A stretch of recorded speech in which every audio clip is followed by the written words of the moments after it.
नमस्कार आप सभी को, स्वागत है आपका हमारे इस प्लेटफ़ॉर्म पर।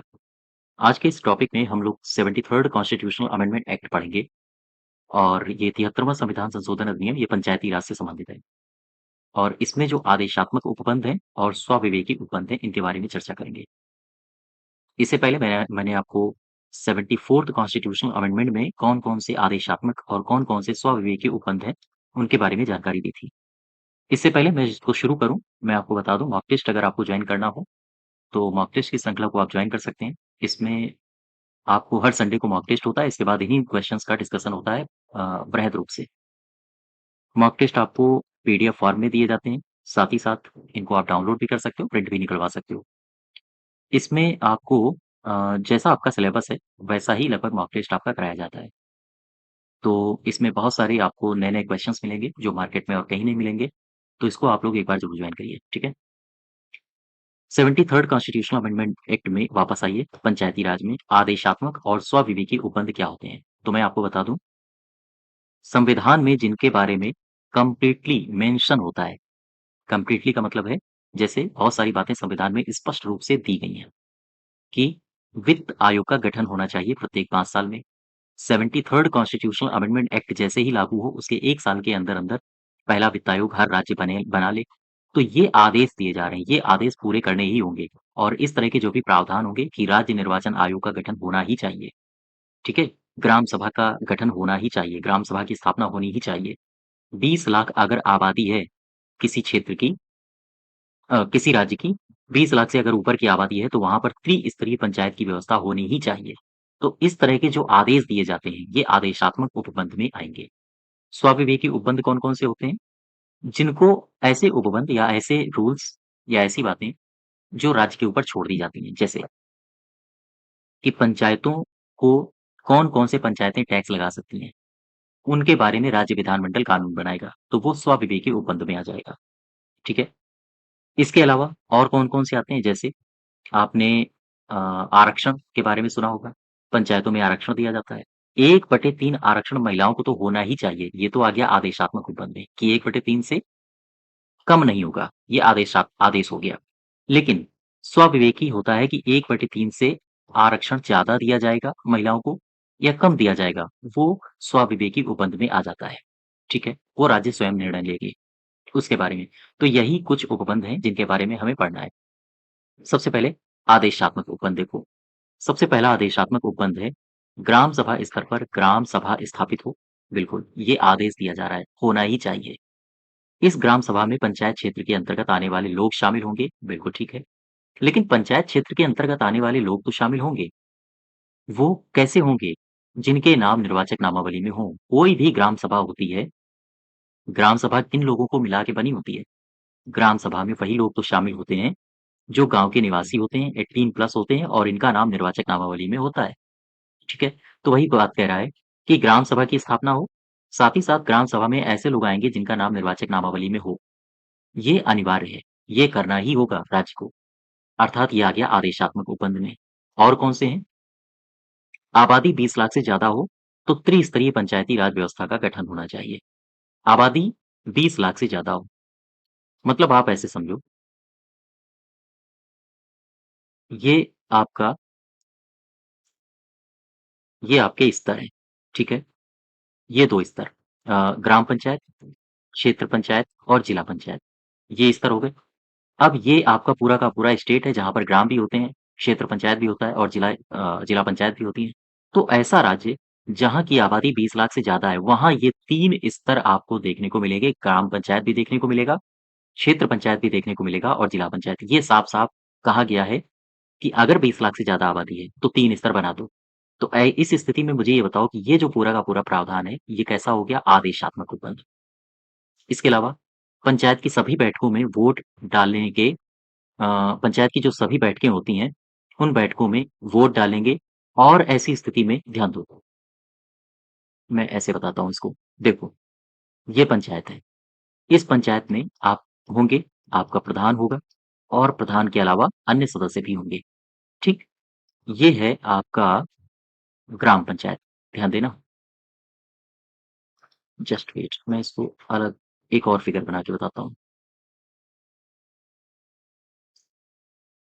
देखो, एक ये हो गई आपकी ग्राम पंचायत, ठीक? और इसके अलावा एक ये हो गया आपका एक और पंचायत, ठीक? इसके अलावा एक ये हो गई आपकी जिला पंचायत।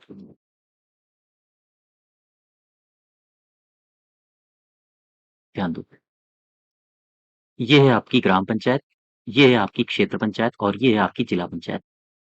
अब मुझे एक बताओ, ग्राम पंचायत में प्रधान होता है, ठीक? और कौन होता है? और होते हैं सदस्य। प्रधान का निर्वाचन कैसे होता है? प्रत्यक्ष। और सदस्यों के निर्वाचन कैसे होते हैं? प्रत्यक्ष। ये जिला पंचायत है। जिला पंचायत में आपका अध्यक्ष होगा और इसके सदस्य होंगे।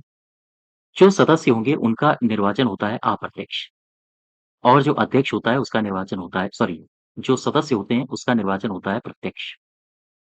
प्रत्यक्ष। और जो अध्यक्ष होता है उसका निर्वाचन होता है अप्रत्यक्ष, ठीक? ऐसे ही क्षेत्र पंचायत में होता है, इसका अध्यक्ष होता है, ये सदस्य हैं। ये प्रत्यक्ष रूप से चुने जाते हैं अर्थात जनता के द्वारा, और ये अप्रत्यक्ष रूप से चुना जाता है। तो देखो, ये कह रहा है, ये प्रावधान कहता है, ये आदेशात्मक उपबंध कहता है कि अगर पंचायतों की बैठकें हो रही हैं, तो वोट सभी डालेंगे। वोट सभी डालेंगे का मतलब, चाहे वो जैसे चुना गया हो, चाहे वो प्रत्यक्ष रूप से चुना गया हो या अप्रत्यक्ष रूप से चुना गया हो। ऐसा नहीं है कि अगर कोई व्यक्ति अप्रत्यक्ष रूप से चुना गया है, तो पंचायत की बैठकों में उसे वोट डालने का अधिकार नहीं होगा, ठीक है? तो ध्यान रखिएगा, पंचायत की बैठकों में वोट सभी डालते हैं, प्रत्यक्ष हो या अप्रत्यक्ष रूप से निर्वाचित हो।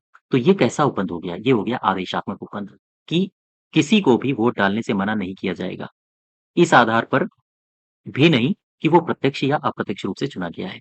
तो इस स्थिति में ये वाला पूरा उपबंध भी कैसा हो गया? आदेशात्मक उपबंध। अब आगे देखो, मध्यवर्ती शीर्ष के अध्यक्ष का चुनाव अप्रत्यक्ष रूप से होगा। मध्यवर्ती और शीर्ष इसने क्यों बोला? देखो, ये है आपका पंचायत, ठीक? ग्राम पंचायत, क्षेत्र पंचायत और जिला पंचायत। ग्राम पंचायत में आपको पता होगा प्रधान होता है, जो कि प्रत्यक्ष चुना जाता है। यहाँ पर भी प्रमुख होता है, क्षेत्र पंचायत का प्रमुख, और यहाँ पर भी होता है अध्यक्ष। ये जो प्रमुख और अध्यक्ष होते हैं, ये दोनों के दोनों चुने जाते हैं अप्रत्यक्ष। अप्रत्यक्ष मतलब जनता के द्वारा नहीं, जनता के द्वारा चुने गए प्रतिनिधि के द्वारा चुने जाते हैं। तो ये कह रहा है प्रावधान कि मध्यवर्ती स्तर और शीर्ष स्तर यानी प्रमुख और अध्यक्ष, इनके चुनाव अप्रत्यक्ष रूप से ही होंगे। ये कैसा प्रावधान है? ये है आदेशात्मक प्रावधान। बात समझ पा रहे हो? ये आदेशात्मक प्रावधान हो गया। अच्छा, इसके बाद नेक्स्ट कह रहा है कि सदस्यता और पंचायत के कार्यालय में कोई पंचायत है, उसकी सदस्यता कोई अगर ग्रहण करना चाहता है, या फिर पंचायत के कार्यालय में जो अध्यक्ष का पद होता है कार्यालय में, यहाँ पर आप अध्यक्ष जोड़ लो। अध्यक्ष के पद के लिए एससी-एसटी को आरक्षण दिया जाएगा। लेकिन कैसे? कैसे दिया जाएगा? किस हिसाब से दिया जाएगा? जनसंख्या के अनुपात में। तो ये बात ध्यान रखो, एससी-एसटी को आरक्षण सीटों का दिया ही जाएगा। दिया ही जाएगा मतलब, शब्दों पर गौर करो कि अब इसको बदल नहीं सकते हो। ये नहीं कि आरक्षण खत्म कर दिया। खत्म हो जाए वो बात अलग है, वो फिर बहुत लंबा प्रोसेस चलेगा। लेकिन अभी हाल-फिलहाल में जो 73rd कॉन्स्टिट्यूशनल अमेंडमेंट बोलता है, मैं उसके हिसाब से चल रहा हूँ। ठीक है? 73rd कॉन्स्टिट्यूशनल अमेंडमेंट एक्ट में कहता है कि आरक्षण दिया ही जाएगा। तो ये कैसा हो गया? अनिवार्य हो गया। अब होना ही है। ठीक है? ये अनिवार्य उपबंध में आ गया। अब दूसरा देखो, फिर कह रहा है महिलाओं को 1/3 आरक्षण से कम ना हो। अर्थात महिलाओं को आपको पता होगा आरक्षण दिया जाता है। ठीक है? ये प्रावधान कहता है, अधिनियम 73rd कहता है कि 1/3 आरक्षण तो मिलेगा ही मिलेगा। इसके ऊपर अगर कोई राज्य चाहे तो वो आरक्षण दे सकता है, ना चाहे तो ना दे सकता है। लेकिन 1/3 कम से कम तो दिया ही जाएगा। ये भी कैसा प्रावधान हो गया? ये भी हो गया अनिवार्य उपबंध। ठीक है? अब नेक्स्ट देखो, पंचायतों का कार्यकाल 5 साल का होगा। 5 साल का होगा ही होगा।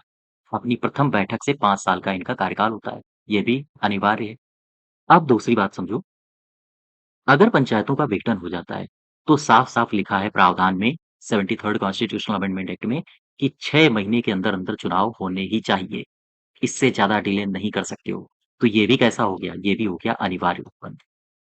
दूसरी बात एक और लिखी है, पंचायतों की अवधि अगर 6 महीने की ही बची है, ये सॉरी 6 महीने से कम की बची है, तो फिर अनिवार्य नहीं है कि आप चुनाव करवाओ। ये भी एक अनिवार्य उपबंध है। ये सारी बातें अनिवार्य हैं। राज्य को ये सारी बातें माननी पड़ेंगी, इसलिए ये सारे के सारे प्रावधान आ जाते हैं अनिवार्य उपबंध में। ठीक है? नेक्स्ट देखो, राज्य वित्त आयोग का गठन होना ही चाहिए, 5 साल में होना ही चाहिए। प्रत्येक 5 साल में होता है ना, आपने पढ़ा भी होगा प्रावधान। तो हर 5 साल में राज्य वित्त आयोग का गठन होना ही चाहिए, कैसा है? अनिवार्य उपबंध है। फिर इसमें एक बात और कही गई है, मैंने काफ़ी बार आपको बताया है कि इसमें एक बात और कही गई थी 73rd कॉन्स्टिट्यूशनल अमेंडमेंट एक्ट में कि 73वां संविधान संशोधन जिस तारीख से लागू होगा, उसके 1 साल के भीतर-भीतर पहला स्टेट फाइनेंस कमीशन बना लिया जाएगा। ये भी आदेश दिया जा रहा है, ठीक है? तो ये कैसा हो गया? आदेशात्मक उपबंध और प्रत्येक 5 साल में राज्य वित्त आयोग का गठन किया ही जाना चाहिए, ये भी आदेशात्मक उपबंध है। अब देखो नेक्स्ट, निर्वाचन आयोग के गठन की बात कर लो। निर्वाचन आयोग का गठन होना ही चाहिए, कितने साल में? 5 साल में। ये भी क्या है? आदेशात्मक उपबंध, ठीक है? अब यहाँ पर आओ आर्टिकल 244 क्लॉज़ 1 और क्लॉज़ 2 ये 2 आर्टिकल्स दिए हैं। इन 2 आर्टिकल्स में कहा गया है क्लॉज़ 1 में अनुसूचित जो क्षेत्र हैं और 2 में कहा गया है जनजातीय क्षेत्र हैं। इन क्षेत्रों में जो 73rd कॉन्स्टिट्यूशनल अमेंडमेंट एक्ट है वो लागू नहीं होगा। साफ-साफ बोल दिया लागू नहीं होगा तो फिर ये आदेश हो गया, ठीक है? यदि ये बोल दिया जाता कि राज्य अपने हिसाब से विधानमंडल प्रावधान बनाएगा तो फिर वो विचाराधीन हो जाता। वो स्वाविवेकी उपबंध हो जाता, ठीक है? यहाँ तक बात समझ पाए? तो ये हमारे सारे के सारे जितने हमने अभी तक पढ़े हैं, ये सारे के सारे आपके हैं आदेशात्मक उपबंध। अब चलिए हम लोग पढ़ते हैं स्वविवेकी उपबंध या हम कहें विवेकाधीन उपबंध।